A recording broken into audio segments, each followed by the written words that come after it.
Hello जी, राधे राधे सभी को। Kanha ji fashion point की एक नई वीडियो में आप सभी का स्वागत है। आज जिस बारे में चर्चा करने वाले हैं कि जी नया बुटीक स्टार्ट किया है अगर आपने, और या फिर स्टार्ट करने वाले हो तो किन किन चीजों की बेसिक नीड आपको रहेगी। बिल्कुल कम से कम बजट वाली, बहुत प्रोफेशनल या बहुत ज्यादा नहीं, जो जो मिनिमम चीजें आपको जरूरत पड़ेगी वो चीजें मैं आपको दिखाऊंगी। जो मेरे पास क्या क्या है, ये धागे हैं, इसके बारे में तो बताने की बहुत जरूरत है नहीं, क्योंकि आप रोज जो कपड़ा आए और उसको लेके दुकानों में घूमोगे, टाइम वेस्ट होगा। और कई बार क्या होता है, रील नहीं मिलती है और फिर वो महंगी पड़ेगी, उससे एक आध रुपये सस्ती पड़ जाती है और अपना टाइम बच जाता है। तो इस तरीके से कुछ मिक्स कलर का डिब्बा आप एक या दो डिब्बा अपना बजट के अकॉर्डिंग जरूर रखें। तो कुछ मिक्स कलर की अपना कपड़ा काट लिया, वो रख लिया, या फिर जो कलर है वो नोट डाउन करके एक बार जिस शॉप से आप अपना सामान लाए उस शॉप से इस टाइप से मिक्स कलर का एक दो डिब्बा जरूर लेके आए। कलर अपना कपड़ा काट के रख लेना, ताकि आपको आसानी रहेगी। नए नए में पता नहीं लगता कौन कौन सा लेना है कौन सा नहीं। दूसरी चीज ये कि इस तरीके से एक चौक का डिब्बा हो, क्योंकि पहले खुद खुद के सिलते तब क्या करते हैं, पेन वगैरह से निशान लगा लेते हैं। कस्टमर के कपड़ों पे कभी भी पेन से निशान ना लगाए, वो पेन है वो उतरता नहीं है। फिर फ्रंट साइड में या कहीं भी लग गया तो फिर परमानेंट किसी का कपड़ा खराब होता है। और ये है, दिखता भी बढ़िया है। और मिक्स कलर के वैसे वाले डिब्बे भी आते हैं, पर मुझे ये ज्यादा पसंद है। उनमें क्या है, लाइट कलर ज्यादा आते हैं तो वो दिखते नहीं, वो आधे काम नहीं आते। और इस टाइप से डबल शेड है, डार्क पे ब्लू टाइप के कलर आएंगे, उन पे अपना पिंक चला लो, और कुछ येलो पिंक आएंगे उन पे ये। तो मेरे पास मैं ये वाला डिब्बा रखती हूँ जिसमें सभी इसी टाइप से डबल शेड के हैं। और आप सोचते तो हैं कि भाई सब कलर हो, वो सब कलर में ना चार पांच कलर, चार पांच चौक ऐसे आएंगे तो बिल्कुल लाइट रहेंगे, वो किसी पे दिखते नहीं है। ये वाला मेरे लिए मुझे अच्छा लगता है, आप देख सकते हो 20 रुपए का समथिंग आपको मिल जाएगा। अगली चीज, सबसे मेन काम है जो स्टार्ट करते हैं सिलाई का उनके लिए, कि सीधी कटिंग होना और बिल्कुल सीधा सिलाई होना, वो है फिनिशिंग का खेल। तो हम तो क्या है, कई बार अब बिना फटे के भी लगाते हैं तो लगा लेते हैं सीधा निशान। पर आपको आसानी ये रहेगी, इस टाइप से एक स्केल ले ले, और जिससे क्या है लाइन बिल्कुल बढ़िया तरीके से सीधा लग जाती है, टेढ़ा मेढ़ा नहीं होता। तो कटिंग में फिनिशिंग होगी, फिर सिलाई में फिनिशिंग होगी, तभी फिनिशिंग अच्छी आएगी। तो उसके लिए आपको ये तो एक स्केल मैं सजेस्ट करूंगी, सबके पास होना ही चाहिए, तो अच्छा रहता है। दूसरी एक चीज कि अब पैंट प्लाजो वगैरह ज्यादा चल रहे हैं, सलवार तो जैसे भूल ही गए, बहुत कम है पहनने वाले, गांव में फिर भी है। तो अगर आप शहर के हो तो आपको तो ये तो मस्ट है, पर गांव में भी आजकल पैंट और प्लाजो ज्यादा चल रहे हैं। आपके पास ये स्केल नहीं होगा तो आपको दिक्कत आएगी पैंट बनाने में, और पैंट के ऑर्डर भी ज्यादा आते हैं अब। तो इस टाइप का एक स्केल ले, इस तरीके से देख सकते हो आप ये स्केल बढ़िया है, टूटने वाला भी इतना नहीं है, सही है ये। और इससे शेप भी अच्छी आती है, इसके बिना फिर पैंट बनाना पॉसिबल नहीं है। तो ये स्केल आपके पास जरूर होना चाहिए। अगली चीज, ये इस टाइप का ना बुकरम के रोल आते हैं, दो ढाई तीन चार इंच के, जितना भी चाहिए आपको वो। अगर आपका बजट कम है, ये फोम वाले हैं, ये एक थान ले आओ। अगर आपके पास अभी जस्ट काम स्टार्ट किया है, उतने पैसे भी नहीं है, और फिर पता भी नहीं है भाई कितना, कैसे टाइप के कस्टमर आते हैं, कितने साइज का लगाना है कितने साइज का नहीं, तो आप ये एक थान ले आओ। सस्ता सा पड़ता है, 1 मीटर का एक थान ले लिया, स्केल से अपना निशान लगा के स्केल से सीधा जितना इंच का जो बनवाए, तो आपका एक ही थान में सबका बन जाएगा। एक ऑप्शन ये रख लो। एक आपको ये है कि मैक्सिमम ढाई तीन इंच के ज्यादा पहनते हैं हमारे गाँव के एरिया में, तो ढाई या 3 इंच का एक ये रोल ले लो। अगर छोटा बड़ा चाहिए तो इसमें से कटिंग कर लेना, अगर पूरा जैसे उसी साइज का चाहिए तो आपको आसानी रहेगी, ये सीधा बिल्कुल बढ़िया कटा हुआ आता है, तो इसमें से बना लो। मैं ये नहीं कह रही जिसका बजट है वो तो भाई सब वैरायटी ले आए, सब अपना बुटीक खोल रहे हो तो सब चीजें ही चाहिए। अगर बजट कम है, स्टार्ट करना है अपने ही पैसे से करना है, थोड़ा ले आओ, फिर सिलाई का पैसा है उससे अपना फिर कुछ और सामान ले आओ। पर ये बेसिक चीजें हैं जहाँ पर भी अपने जनरल स्टोर पे कहीं सिलाई वाली दुकान पे सामान आपको मिलता है। कुछ कुछ इन चीजों की आप लिस्ट बना लेना जो कि जरूरी चाहिएंगी, वो ले आना। उसके बाद अपना सिलो, 2 4 10 सूट किसी के सिल दिए, पैसे आगे फिर लगे तो ज्यादा ले आना। तो पहले के लिए ये, वरना सब साइज के आते हैं, आप अलग अलग भी ले सकते हो। और एक ये है, ये हुक, कभी अगर ब्लाउज सिलते हो तो, अगर आप ओनली सूट सिलते हो तो आपको इसकी जरूरत नहीं है। अगर आप ब्लाउज सिलते हो तो हुक तो मस्ट है, आपको चाहिएगा ही। तो ये तो 10 20 रुपए की पैकेट आती है, दोनों अलग अलग वैरायटी में, कोई सी भी आप ले सकते हो। अगर ब्लाउज सिल रहे हो तो ये तो आपको चाहिएगा ही। एक अपने गांव के एरिया के हिसाब से ऑप्शनल ये है, हालांकि मैं सभी में लगाती हूँ ये वाले चिट, जो शोल्डर पे लगते हैं ये। इस टाइप से इसकी पैकिंग आती है, काम ज्यादा है आप ये वाला पैकेट ले आओ, सब पे लगाओ। अगर आपको लगता है सिलाई का रेट यही 80 100 रुपए, 150 120 ऐसे भी होता है भाई गाँव में, शहर वाले इस वीडियो को देख के सोचेंगे इतना कम कहाँ होता है। पर हाँ, इतना कम रेट भी होता है। इतना कम रेट है, आप ये नहीं लगा रहे हो कि भाई रेट इतना ही है तो मैं इन सब चीजों में तो मेरा खर्चा ही ज्यादा आ जाएगा, तो आपके लिए ऑप्शनल है। अदरवाइज आपका थोड़ा ठीक एरिया है, ठीक रेट है आपका, आप फिनिशिंग का काम देना चाहते हो, शोल्डर पे ये वाले चिप जरूरी है। शोल्डर नहीं गिरेगा, बेनिफिट रहेगा, कस्टमर को पसंद आएगा। पैसे जरूर लगते हैं पर सफाई सफाई होती है काम की। तो ये वाले चिप मैं रखती हूँ, मैं सभी में लगाती हूँ।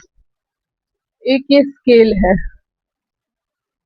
जो अपने बाजू कटिंग में काम आता है, इस टाइप से। इस टाइप का एक स्केल आता है जो बाजू की शेप देने के लिए आसानी रहती है। अभी कुछ हैं जिनकी प्रैक्टिस है, वो इसके अलावा भी बिना शेपर के भी शेप वैसी ही लगा देते हैं। अगर प्रैक्टिस नहीं है और भाई बजट भी नहीं है तो आप ये स्किप कर सकते हो, थोड़ा सा अपना हाथ साफ कर लो कि कैसे कटिंग करनी है। और मैं सजेस्ट करूंगी ये रहेगा तो आपको इजी रहेगा, बढ़िया कटिंग हो जाएगी। हालांकि पहले मेरे पास भी नहीं था ये, मैंने स्टार्ट किया तब, तो ये ऑप्शनल है आपके लिए। आप अपने अकॉर्डिंग चूज करें कि अभी मेरा क्या बजट है, क्या काम कर रही हूँ मैं, वरना ये बेनिफिट बहुत देता है। दूसरी चीज ये है आर्म होल का शेप पर, इसमें गले वगैरह की गोलाई देने के लिए ये काम आता है। अब मेरे हाथ में ऐसा हो चुका है कि मुझे नेक की शेप देने में या कहीं भी मुझे इसकी जरूरत नहीं पड़ती, मैं हाथ से गोलाई मेरी अच्छी आ जाती है। अगर आपकी नहीं आती है, आपको दिक्कत आती है, तो ये वाला शेप कर लो। आर्म होल की शेप देने में भी ये राउंड बढ़िया रहता है, और ये चाहिएगा आपको। आगे आप अपना काम आगे बढ़ाओगे जैसे भी, तो आपको इसकी जरूरत पड़ेगी। पर मैं फिर यही कहूंगी, आप अपना बजट देखो, 100 200 500 रुपए तक का आप खर्चा कर सकते हो, उतनी चीजें लो। एक बार में मत करो, फिर 10 20 दिन महीना भर सील के फिर ले आना। फिर उसके लिए आप ये नोट करके रख लो कि उनमें से क्या क्या चीज तो मुझे आज ही स्टार्ट करते ही चाहिए और क्या क्या मुझे बाद में चाहिए। एक ये चीज है जो निशान हम लगाते हैं, उसको उकेरने के लिए, जैसे निशान के ऊपर ये लाइन लगाएंगे हम, इसको दबा करके तो ये दूसरी साइड में वो निशान का थोड़ा बन जाती है लाइन सी, उसके ऊपर हम चौक लगा के पीछे की साइड भी निशान लगा सकते हैं। उसके लिए है ये वाली चीज। एक ये है लूप टर्नर, जिससे हम डोरी वगैरह बनाते हैं ना, डोरी बनाने के लिए इससे डोरी पतली बनती है और आसानी से बन भी जाती है। पहले मेरे पास नहीं था तो मैं सुई से धागे से बनाती थी, तब भी अच्छी बना लेती थी। हालांकि ये है तो टाइम बचता है, बढ़िया बन जाती है। उसके टाइम बचाने के लिए भी अच्छी है, और अगर किसी के पास जैसे नया है उसको धागे से बनानी ही नहीं आती तो उनके लिए भी ये बेस्ट है। तो बहुत महंगा कुछ नहीं है, आप ले सकते हो। एक ये रहेगा कटर, छोटे मोटे धागे वगैरह काटने के लिए इस टाइप से चलता है। इसे थोड़ा बड़ा, ये 20 30 40 रुपए के हर वैरायटी के आते हैं। पर आसानी ये रहेगी कि पता है, बड़ी कैंची लेके हम मशीन पे बैठे जैसे, तो गले वगैरह में जहाँ जहाँ छोटे छोटे कट करने हो या सिर्फ धागा ही काटना हो, तो कई बार नए आदमी जो नया सीख रहा है, जो काम कर रहा है, उसको क्या है कि थोड़ा प्रैक्टिस की कमी रहती है। भाई मैं समझती हूँ, तो ये चीज छोटा छोटा काटने के लिए बहुत बढ़िया है। कई बार उससे कट लगाने में आगे तक का कट जाता है, गले वगैरह में कट लगाए ना, तो बड़ी वाली कैंची से आगे तक का कट जाता है, और इसमें ऐसी कोई परेशानी नहीं देगी। छोटा सा ऐसे दबाओ, ऐसे कर लिया, और धागे काटने में गिरने में बिल्कुल सही है। तो ये तो बढ़िया है, ये तो आप ले ही लेना, मैं सजेस्ट करूंगी, मुझे बहुत बेनिफिट का काम लगता है। एक जो भी कपड़ा हम बनाते हैं, आजकल जो कपड़े फैशन के चल रहे हैं, उन फैशन वालों कपड़ों की हालत क्या है कि इतने सिल्की सिल्की ऐसे हैं कि पंखा चला के तो हम सिल भी नहीं सकते, काटना तो दूर। तो उनकी कटिंग में, स्टिचिंग में, कच्चा करने में आपको संभालने में दिक्कत आती है। अब हम पुराने हैं तब भी लगता है, नए हैं तब भी आपको टाइम बचाएगा, और ये कपड़ा बिल्कुल सेट करने के लिए आपके बहुत काम आएंगे। इस तरीके से ये ऑलपिन है, ये देखो, ये ऑलपिन है इस टाइप से। तो ये आपके काम को, आपकी मेहनत को और आसान करेगा। तो ये वाली चीज, इसका हालांकि एक पूरा पैकिंग आती है, आप पूरा पैकिंग ना लो तो एक दो ऐसे वाले रोल ले लो, पूरा पैकिंग ना लेकर के, बजट के अकॉर्डिंग। तो आपका काम इन दो पैकिंग में आपका चल जाएगा। एक ये चीज है। एक इस टाइप से कैची आ रही है, ये तो अपनी वही है जो पुराने वाली। ये मेरी कैची है, ये 9 नंबर है। मैं सजेस्ट करूंगी 8-9 नंबर की कैची बहुत रहती है, 9 मैक्सिमम है, इससे बड़ी संभालने में ना हमें परेशानी होती है। तो 8-9 नंबर की कैची आप ले लें। और एक मशीन की सुई का पैकेट जरूर रखें आप। और मशीन मैं सजेस्ट करूंगी कि ये नहीं कि भाई आज ही अम्ब्रेला मशीन लेनी है या ऐसा कुछ, आप वो ना खरीदे। पहले पहले अपना बजट बनाए। हालांकि अम्ब्रेला की सफाई, काम बढ़िया, जल्दी, वो सब है, पर अपनी खुद की स्पीड नहीं है, तो मशीन बदलने की अभी जरूरत नहीं है। जो भी हाथ वाली आपकी मशीन है, आप स्टार्ट उसी से करें। फिर उसके बाद क्या है कि वो उसी मशीन पे मैंने भी पायदान लगाया, मोटर लगा ली, तो आप मतलब बैठे बैठे काम करने में ना कमर वगैरह परेशानी ज्यादा रहती है। तो आप अम्ब्रेला पे पैसे खर्चने की बजाय, उतना बजट नहीं है तो कम बजट के अंदर आप ऐसा करें कि एक स्टैंड जरूर रख ले। तो हाथ वाली हो बेशक मशीन, उसी पे मोटर और पायदान लगा करके, तो आपको थोड़ा काम आसान हो जाएगा, वो करें। एक ये धागे हटाने के लिए, नया है उसको भी उधेड़ना पड़ता है, और भाई सिलाई में पुराना है उसको भी उधेड़ने की जरूरत तो पड़ ही जाती है। तो उसके लिए ये चीज बहुत आसान, क्योंकि टेलर के लिए सिलना आसान होता है, उधेड़ना बहुत मुश्किल, तो उसके काम को ये थोड़ा आसान कर देता है। इस टाइप से आता है ये, देखो। तो ये आप लें। और आजकल पैंट का ही जमाना चल रहा है, गांव में भी शहरों में भी। तो बार बार आप पैंट का ऑर्डर आएगा तभी 1 मीटर 2 मीटर टुकड़े खराब होंगे, महंगा पड़ेगा। वो चीज नहीं करना, आपको एक इलास्टिक का रोल जरूर लेना है। ये है 1 इंच का, 1 सवा इंच के आसपास का आपको रोल लेना है, जो पैंटों में अपने काम देते हैं। और मतलब इकट्ठे में ये है, टुकड़े खराब नहीं होंगे, और इकट्ठी चीज सस्ती तो पड़ती है। मीटर का हिसाब कटवाओगे तो मीटर के हिसाब पड़ेगा। पर पैंट तो ये रोल तो ले ही लेना, आप दूसरों की भी बनाओगे, अपनी भी बनाओगे, तो इतना तो लग ही जाएगा, और ये कोई खराब होने वाली चीज नहीं है। तो ये तो सजेस्ट करूंगी मैं कि आप पहले दिन ही आप ले आए, कि आपके पास पैंट प्लाजो के ऑर्डर जरूर आएंगे। अगर आपको पैंट प्लाजो सिलना अभी नहीं आता है तो फिर आप इसको स्किप कर सकते हैं। लेस वैसे बहुत सारी आती हैं, जितना लेस ले आओ, बटन ले आओ, जितना डिजाइन कर लो उतना ही कम है। पर मैं नए जो भी अपने स्टार्ट करे उनको मैं ये बोलूंगी, ये वाली लेस है, ये बहुत महंगी नहीं आती। और इससे क्या है, ये समोसा लेस है, इससे छोटे मोटे डिजाइन आप बाजू वगैरह में दे सकते हो, और इतना डिफिकल्ट भी नहीं रहेगा, बहुत महंगा नहीं पड़ेगा। 100-150 रुपए की सिलाई में हम 20-30-40 रुपए की लेस हम नहीं लगा सकते, ये सबको पता है, सिलवाने वालों को भी, सिलने वालों को भी। तो वो जो महंगी लेस है, मैं बोलूंगी कि वो आप ना लाए। मैंने भी बहुत सारी ला के रख रखी है, पर अपना ही पैसा खराब होता है, क्योंकि डिजाइन बदलते रहते हैं। पर ये फिर भी ठीक है, छोटे मोटे डिजाइन गले के, बाजू के बनाने के लिए, और ये बहुत महंगी नहीं है। तो इतना आपको काम दे जाएगा। एक ये वाली लेस है, एक इस टाइप से डोरी आती है, डोरी का रोल। ये डोरी जो पीछे गले पे बांधने के लिए, ब्लाउज सिलते हैं तो ब्लाउजों में ज्यादा जरूरत पड़ती है, इस टाइप की डोरी।